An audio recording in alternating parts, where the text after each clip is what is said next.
1984, écrit par George Orwell en 1948, lu par Équilivre, livre audio. Première partie.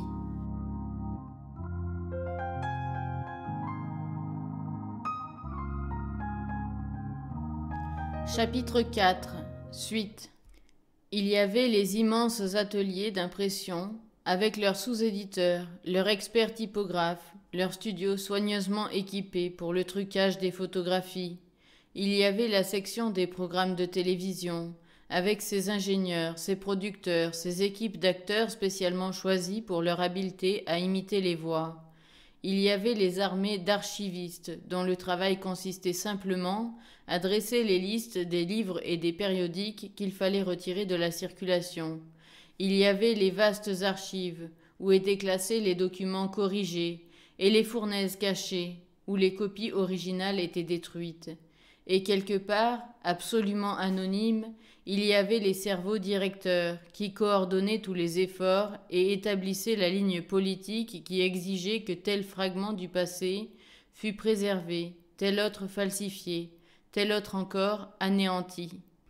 Et le commissariat aux archives n'était lui-même, en somme, qu'une branche du ministère de la Vérité, dont l'activité essentielle n'était pas de reconstruire le passé, mais de fournir aux citoyens de l'Océania des journaux, des films, des manuels, des programmes de télécran, des pièces, des romans, le tout accompagné de toutes sortes d'informations, d'instructions et de distractions imaginables, d'une statue à un slogan, un poème lyrique à un traité de biologie et d'un alphabet d'enfant à un nouveau dictionnaire novlangue. De plus, le ministère n'avait pas à satisfaire seulement les besoins du parti. Il avait encore à répéter toute l'opération à une échelle inférieure, pour le bénéfice du prolétariat.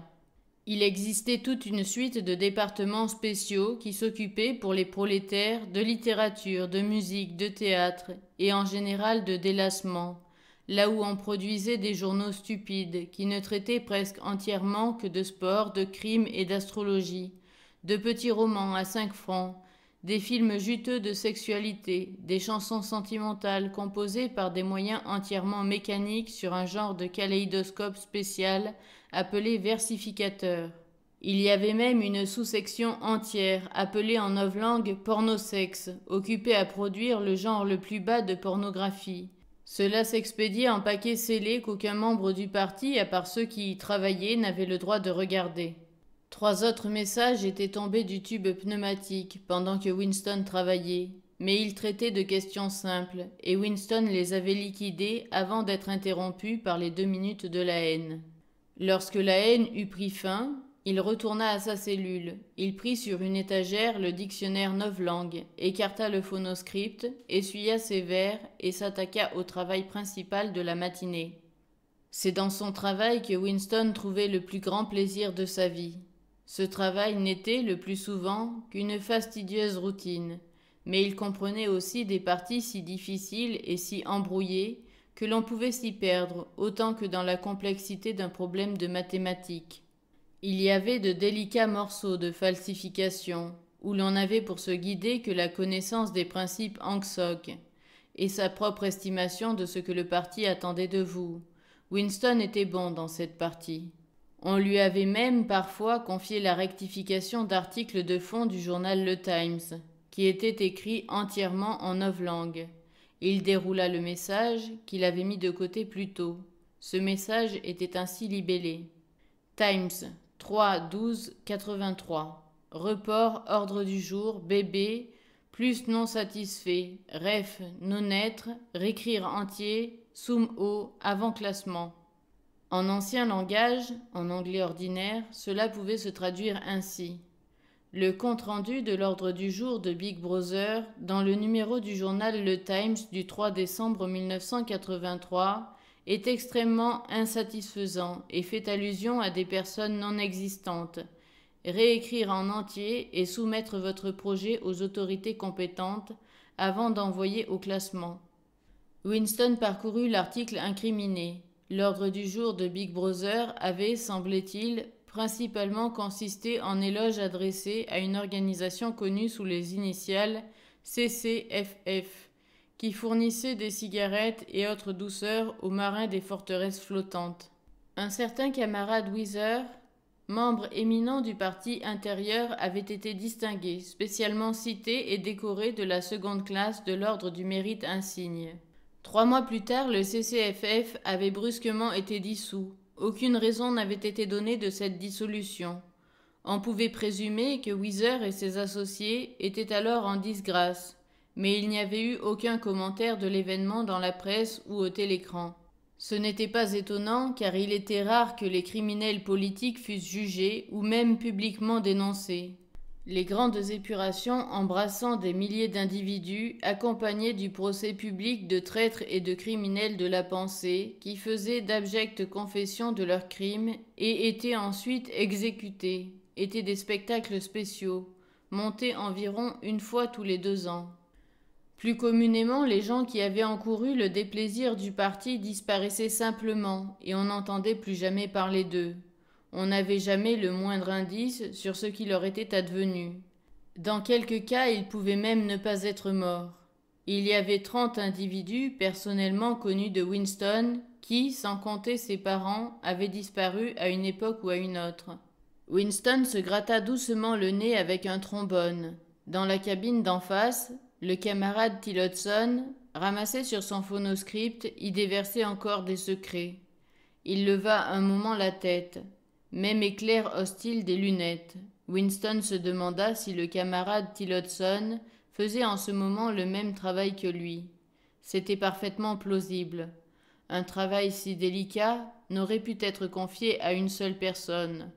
D'autre part, le confier à un comité eût été admettre ouvertement qu'il s'agissait d'une falsification. Il y avait très probablement, en cet instant, une douzaine d'individus qui rivalisaient dans la fabrication de versions sur ce qu'avait réellement dit Big Brother. Quelques cerveaux directeurs du parti intérieur sélectionneraient ensuite une version ou une autre, la feraient rééditer et mettraient en mouvement le complexe processus de contre-correction et d'antéréférence qu'entraînerait ce choix. Le mensonge choisi passerait ensuite aux archives et deviendrait vérité permanente. Winston ne savait pas pourquoi Weezer avait été disgracié. Peut-être était-ce pour corruption ou incompétence. Peut-être Big Brother s'était-il simplement débarrassé d'un subordonné trop populaire. Peut-être Weezer ou un de ses proches avait-il été suspect de tendances hérétiques. Ou ce qui était le plus probable, c'était arrivé simplement parce que les épurations et les vaporisations font nécessairement partie du mécanisme de l'État. Le seul indice réel reposait sur les mots ref non être, qui indiquaient que Weezer était actuellement mort. On ne pouvait toujours présumer que tel était le cas chaque fois que des gens étaient arrêtés. Quelquefois, ils étaient relâchés, et on leur permettait de rester en liberté pendant 1 an, ou même 2 ans avant de les exécuter. Parfois, très rarement, un individu qu'on avait cru mort depuis longtemps réapparaissait comme un fantôme dans quelque procès public, impliqué par son témoignage une centaine d'autres personnes, puis disparaissait, cette fois pour toujours. Weezer, cependant, était déjà un non-être. Il n'existait pas. Il n'avait jamais existé. Winston décida qu'il ne serait pas suffisant de se borner à inverser le sens de l'allocution de Big Brother. Il valait mieux la faire rouler sur un sujet sans aucun rapport avec le sujet primitif. Il aurait pu faire de ce discours l'habituelle dénonciation des traîtres et des criminels par la pensée, mais ce serait trop flagrant. Inventer une victoire sur le front ou quelque triomphe de la surproduction dans le 9e plan triennal compliquerait trop le travail des archives. Ce qu'il fallait, c'était un morceau de pure fantaisie. L'image toute prête d'un certain camarade, Ogilvy, qui serait récemment mort à la guerre en d'héroïques circonstances, lui vint soudain à l'esprit. En effet, Big Brother, en certaines circonstances, consacrait son ordre du jour à la glorification de quelque humble et simple soldat, membre du parti, dont la vie aussi bien que la mort offrait un exemple digne d'être suivi. Cette fois, Big Brother glorifierait le camarade Ogilvy. À la vérité, il n'y avait pas de camarade Ogilvy, mais quelques lignes imprimées et 2 photographies maquillées, l'amènerait à exister. Winston réfléchit un moment, puis rapprocha de lui le phonoscript et se mit à dicter dans le style familier à Big Brother, un style à la fois militaire et pédant, facile à imiter à cause de l'habitude de Big Brother de poser des questions et d'y répondre tout de suite. Quelle leçon pouvons-nous tirer de ce fait, camarades? La leçon, qui est aussi un des principes fondamentaux de Langsoc, que, et ainsi de suite. À 3 ans, le camarade Ogilvy refusait tous les jouets. Il n'acceptait qu'un tambour, une mitraillette et un hélicoptère en miniature. À 6 ans, une année à l'avance, par une dispense toute spéciale, il rejoignait les espions. À 9, il était chef de groupe. À 11, il dénonçait son oncle à la police de la pensée. Il avait entendu une conversation dont les tendances lui avaient paru criminelles. À 17 ans, il était moniteur d'une section de la Ligue anti-sexe des juniors. À 19 ans, il inventait une grenade à main qui était adoptée par le ministère de la Paix. Au premier essai, cette grenade tuait d'un coup 30 prisonniers eurasiens. À 23 ans, il était tué en service commandé, poursuivi par des chasseurs ennemis, alors qu'il survolait l'océan Indien avec d'importantes dépêches. Il s'était lesté de sa mitrailleuse, et il avait sauté, avec les dépêches et tout, de l'hélicoptère dans l'eau profonde. C'était une fin, disait Big Brother, qu'il était impossible de contempler sans un sentiment d'envie. Big Brother ajoutait quelques remarques sur la pureté et la rectitude de la vie du camarade Ogilvy. Il avait renoncé à tout alcool, même au vin et à la bière. Il ne fumait pas. Il ne prenait aucune heure de récréation, sauf celle qu'il passait chaque jour au gymnase. Il avait fait vœu de célibat. Le mariage et le soin d'une famille étaient, pensait-il, incompatibles avec un dévouement de 24 heures par jour au devoir. Il n'avait comme sujet de conversation que les principes de Langsoc. Rien dans sa vie ne l'intéressait que la défaite de l'armée eurasienne et la chasse aux espions, aux saboteurs, aux criminels par la pensée, aux traîtres en général. Winston débattit s'il accorderait au camarade Ogilvy l'ordre du mérite insigne. Il décida que non, à cause du supplémentaire renvoi aux références que cette récompense aurait entraîné. Il regarda une fois encore son rival de la cabine d'en face. Quelque chose lui disait que certainement Tillotson était occupé à la même besogne que lui. Il n'y avait aucun moyen de savoir quelle rédaction serait finalement adoptée. Mais il avait la conviction profonde que ce serait la sienne.